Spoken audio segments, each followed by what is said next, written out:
Oh no.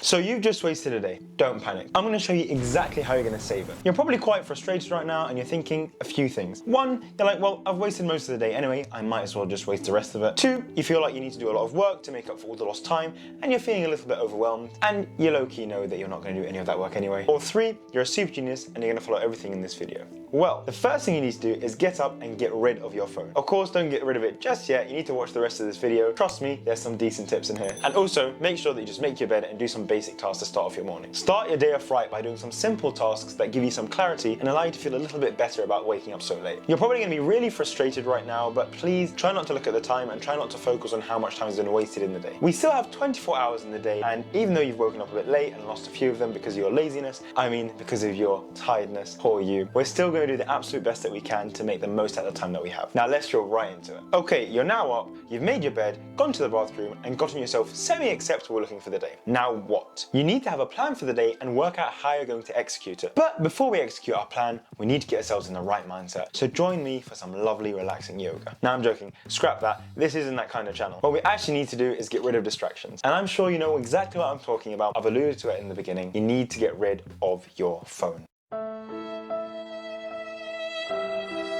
And yes, I know it's sad, but just get rid of it. Put it in a phone drawer, give it to a sibling or parent, but just make sure your phone is out of sight and out of mind. Social media has been designed way too well to keep you hooked onto your phone, so don't fall for that trick. Other notable distractions might be on your laptop or your PC, and I'll put some extensions here and in the description to show you how you can block some certain websites. Now, onto the planning part. I am a massive advocate of to-do lists. They help you hack your mind by releasing a little bit of dopamine every time you tick off a task, and they allow you to be way more productive because you actually feel good after you finish something. When I've been super duper lazy and I've wasted a complete day, which I do quite a lot, I like to follow a certain framework when I'm writing my to-do list. I call it the SAS Framework, and this stands for specific, achievable, and systematic. It stops me from being overwhelmed and getting mad at myself because I've got up so late and got nothing done. I think I sound a little bit like you. And I'm going to say the word task a lot in this video. I'm going to put a little counter down here so you guys can keep track of how many times I say it. So, onto the SAS Framework. The specific segment means the actual task on your to-do list, you guessed it, is specific. Well done, you get a brownie point for working that out. But basically, this means that your tasks aren't too vague or overly complex, and they don't allow you to use your imagination to work out what you need to do. They're specific and easy for you to accomplish. The reason for this is because when you make a task that's too vague, such as do exercise or go revise, you're not being specific, meaning you're spending way more time trying to work out what exact things you need to do for that task to be completed, rather than actually doing the task itself. You'll spend too much time trying to work out what module you want to revise or what specific exercise you need to get done to ensure you actually do exercise. In doing so, you suffer from something called decision fatigue, which basically dictates that as you make more decisions throughout the day, your decision making gets worse. And your decision making wasn't fantastic anyway, because you've woken up a little bit late and you're watching this video. So it only goes downhill from here. So the way that you can make your task way more specific is by taking a broad statement or a broad task that you've stated and turning it into an instruction that anyone can follow. You need to narrow down the criteria that is related to the task you've put down. Instead of saying study histology, you should say something more specific. For example, make flashcards for kidney histology on lecture number 213. By doing this, you have a clear instruction to follow and you eliminate any wasted time down the line trying to work out what exactly you need to study for. And just to foolproof that your task is specific, just make sure it passes the stranger test. If a stranger comes and reads your to-do list and is able to follow that instruction if they have the same resources, it means that your instruction is specific. If they're reading it and they don't understand what's going on, it means it's not specific. Get it? Now, to make your task achievable, you need to work out how much you can actually get done in the amount of time that you have. There's no point of you saying finish this entire module today when you know you're only going to get through like 1 or 2 lectures. Have a think of how long tasks actually take you and how much time you have to dedicate to each one today. Make sure that you're actually able to complete those tasks and you're not just writing down tasks for the sake of writing them down and feeling a little bit better because you wasted your day. There's no point in you writing down something like 20 tasks when you know at the end of the day you're only going to take off 2 and you're just going to be wasting the entire day, which I'm sure you've done before. A way to make sure that you're allowing your tasks to be specific and realistic is by limiting yourself to only 5 tasks getting done today. And yes, I know that sounds like very little, but hear me out. By doing this, you're forcing yourself to find the 5 most important tasks that have to get done today. You're finding the most high yield tasks that are going to give you the most bang for your buck. This kind of links to the Pareto principle, which I've explained in this video over here, basically dictating that you can get a lot more work done with less tasks as long as those tasks are important and high yield. Now, of course, you may have more than 5 tasks, and by all means, if you complete those first 5 tasks, add to your task list later in the day. But honestly, when you've started off with a half-wasted day, it's way better to get 5 things done perfectly than write down 10 things and get them done half-heartedly. It sets you up badly for your next day. Remember, especially if you're studying for exams right now, if you go to bed displeased and unfulfilled with the work that you've done, you're going to feel a lot worse, and the quality of your sleep is just going to get a lot worse. This leads to a lot less content content being embedded into your memory and leads to that overall feeling of lethargy and grogginess when you wake up in the morning. So let's avoid that, or else you're going to be watching this video again tomorrow and you waste your day again. Now, the last part of the SAS framework is being systematic. Now, this one's a little bit obscure, so I'll try and explain it. But simply put, it means that you're focusing on the bigger picture when you're doing your tasks, rather than just focusing on getting them done for today. By being systematic, you're analysing the tasks you're going to do and seeing how they fit in your overall system of objectives and goals for your long term. This might be over weeks, months, days, whatever it is. The way you do this is by ideally having a list of goals and objectives that you need to achieve in your head ready. But if you don't have that, you need to have a rough idea of the categories that your tasks fall into. Studying falls into the category of academics and acing your exams, and exercise falls into the category of trying to be a little bit more active and improving your general health. You need to ensure that your tasks fall into these general categories and you're not deviating from the most important ones first. If you know you have an exam in the week, you're not going to fill your schedule up with a load of just random gym stuff and exercise. You're going to focus primarily on doing more exam stuff and more revision. Now, the reason I say this is because a lot of the time when we waste a day, we like to fill our to-do list up with a load of tasks just to make ourselves feel good. It gives us the illusion that we got a lot of work done, when in reality it's just a short-term fix for your wasted time. It makes us feel better today and in the now because we got a lot of random things done. However, it doesn't help us be systematic and make progress with things that we value in the future. I know that we're force-fed instant gratification and we're kind of addicted to it, but try and be systematic. Have overarching aims, prioritize them, and make sure that you allocate your tasks accordingly. Now, this doesn't mean that if you have an exam in a week, you just completely get rid of exercise. That's very, very wrong. But instead, it means you understand the weighting of every single task and that you're more focused on your primary target so that you can get rid of anything that doesn't fit within your main goals. You start identifying tasks that aren't super important and you can get rid of them straight off the bat. I do want to reiterate this doesn't just mean that everything is study, study, study if you have an exam, but rather a mix, ensuring that all of your important tasks have been hit and that they fit all your goals accordingly. Well, now you have your plan, you should probably drop a quick like and subscribe down below because I kind of saved your day. But the next part of this video is super important because it talks about how you execute your plan and how you stick to the tasks that you've set. So let's say you listen to everything I've said, well done, you're smarter than you look, and you have a nice rest of the day planned out, but you still feel a little bit demotivated because you've still wasted so much of your day. Well, then I would recommend starting off with your simplest task first. When you do this and get the ball rolling, you allow yourself to enter the flow state, which is something I've mentioned in a video before. I'll put the link up there. But essentially, have you ever had a time when you're doing work, but time just seems to fly by? That means you're in a flow state. It allows you to be 10 times more productive and get way more done. Another little hack is to give yourself a physical reward after you finish a task. This is from a book called Atomic Habits by James Clear, which is one of the best books I've ever read in my entire life. I'll put the link down below in the description as well, which states that you should make all your tasks desirable and rewarding so that you stick to them more. The reason for this is that when we associate getting a task done with getting a reward, it makes you want to do it way more. And please make the reward good. Give yourself something you actually look forward to so you can power through your work and you don't just get demotivated halfway through. If you don't make your tasks desirable and have rewards, you run the risk of just running on little bursts of motivation throughout the day, which never really last. I'm sure you've sat down before, super in the zone, ready to work, and then about an hour into your work, you genuinely can't be bothered to do anymore. You end up half-starting a task, and at the end of the day, you realize you've actually done nothing. Using a reward as motivation is way better than relying on those random fluctuations, as it gives you something constant to look forward to throughout the whole day. You associate getting work done with getting a prize. It's kind of how dentists give kids sweets after they finish their consultation to give them a little reward, even though it's a little bit counterintuitive because they're ruining their teeth. But that's not the point. And if you are still struggling and finding it extremely difficult to stick to doing your work because you have no drive and are super lazy,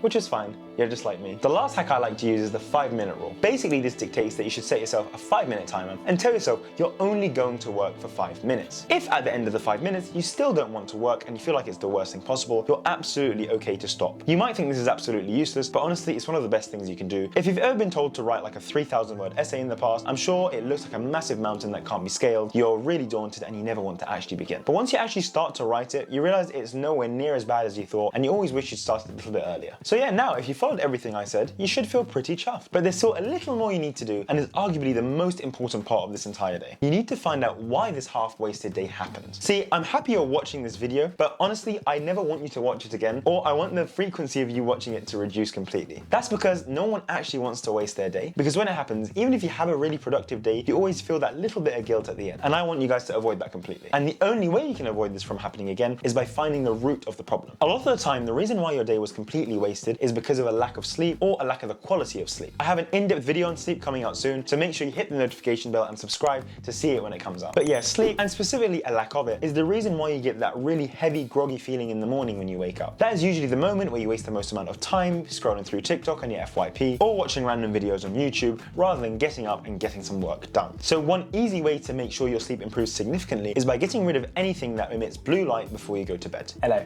how you doing, mate? And simply put, any piece of technology literally emits blue light. Maybe I think some Kindles don't, but I doubt you're reading a Kindle. And if you know that you're not going to get rid of your phone at night and you're too addicted, just at least turn on your night mode, because that cancels out some of the blueness. The reason for this is because a lot of studies show that blue light can reduce the production of the sleep hormone, melatonin. Now obviously, if you're not producing enough melatonin, the actual quality of your sleep is going to be redonkulously bad, because the blue light also stimulates your brain to be way more alert and active at night, and it disrupts your circadian rhythm, which basically dictates how long you sleep and how long you stay awake. So eliminating blue light before bed will definitely improve the quality of your sleep. Instead of looking at your phone, you can try to read a book, even though I'm 100% sure you're probably not. So instead you can probably listen to a podcast or something interesting without looking at your phone directly. Another thing you can do to try and improve your sleep is ensure that you have some kind of exercise regimen included into your day. Something like a walk in the morning is absolutely fantastic because it gives you so many different ways to improve your health. It's a great low intensity form of exercise that allows you to get out and about, which will allow you to improve your sleep later in the day, and is also a great aversion to cardiovascular disease. And if that still hasn't convinced you, exposure to sunlight in the morning helps with the regulation of cortisol and your circadian rhythm, making you feel much